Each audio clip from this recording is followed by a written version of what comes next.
The 1970s were a pretty good time to be a kid, if you don't count the clothes. The toy situation, though, was a bit of a golden age, at least for me. There were still a lot of small independent toy stores, and many had these kid-size multi-page paper catalogs at the cash register, and most sold for less than $1. Matchbox and Hot Wheels were popular and fairly common, but Corgi diecast were a bit more rare. The major line from Corgi had larger vehicles, similar in scale to Matchbox Super Kings. Many of the Corgi majors looked perfect right alongside Lionel's O-scale trains, which is probably why I like them. Their relative scarcity then translates to higher prices now. I think these are probably more collectible in Great Britain, but there are some old American dudes like myself who would still like to have their childhood dream collection, even 50 years later.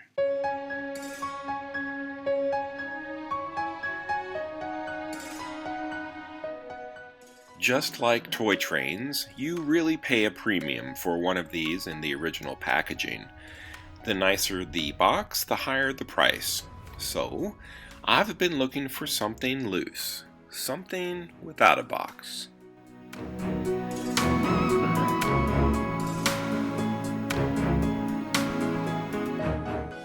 A truck that needs a little work would be fine with me, but not this much work. I might be willing to pay $10 for this, but $45 is crazy, or maybe just greedy. Luckily for me though, some eBay sellers have been including the Make Offer button with their auctions. I found this tanker truck, and the seller accepted my offer of $12. With shipping and sales tax, my total was about $23. Not too bad.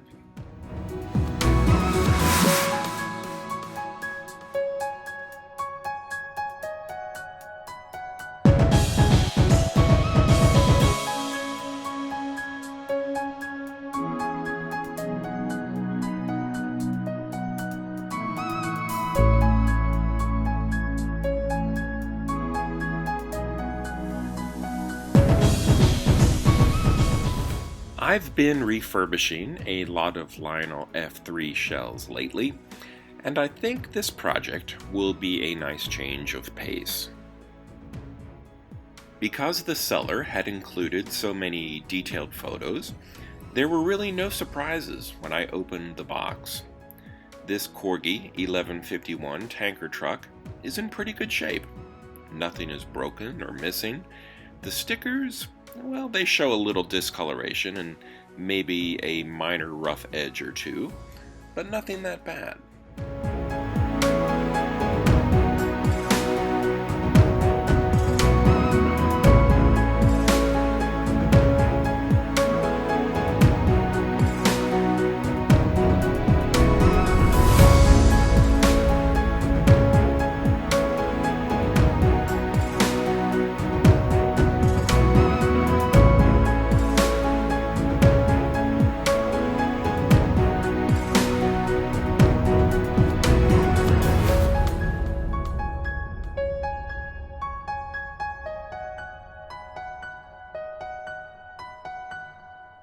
This truck might just be what the doctor ordered. No disassembly, no stripping of paint, and most importantly, no masking. It's the kind of quick and satisfying project that I could use right now.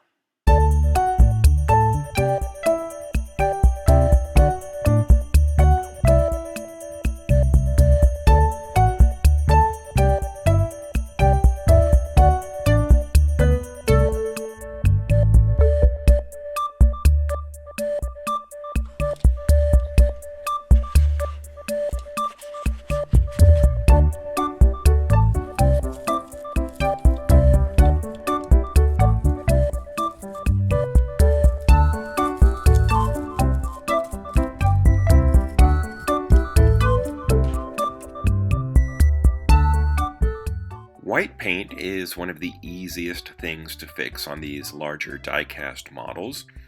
A little wet sanding to the areas around the nick will allow the touch-up paint to blend more smoothly.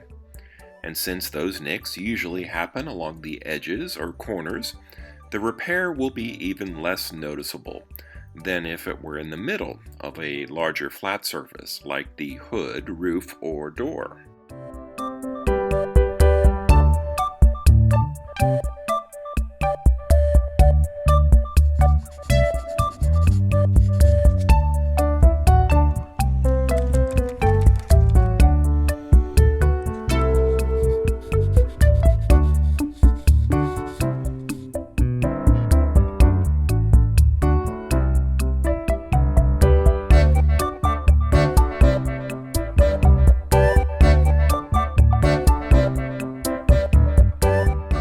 I've used Rust-Oleum's Gloss White before on my Matchbox projects, and it's a good match here too. I sprayed just a little bit into a dish, and I'll use a small brush to apply it. As it dries, it'll do a pretty decent job of flattening out and blending into the original finish.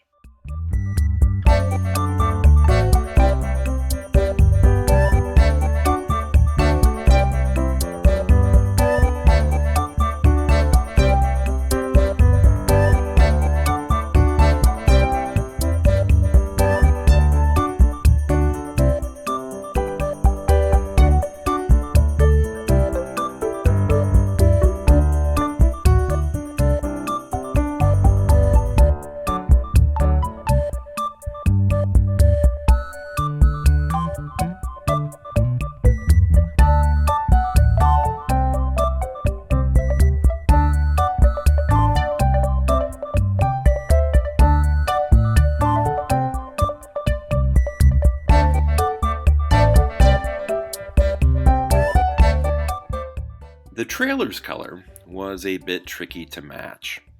I ended up spraying 2 different shades onto a lid and then mixing them together, and I think it's pretty close.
I'm happy with the way this turned out, and I'm pretty picky, but I think my touch-ups are almost not noticeable, unless you get really close. I don't know why I didn't buy one of these earlier, but I think there might be others in my future. If you enjoyed this video, please like and subscribe. Thank you for watching, and until next time, this has been Bob's Workshop. Take care.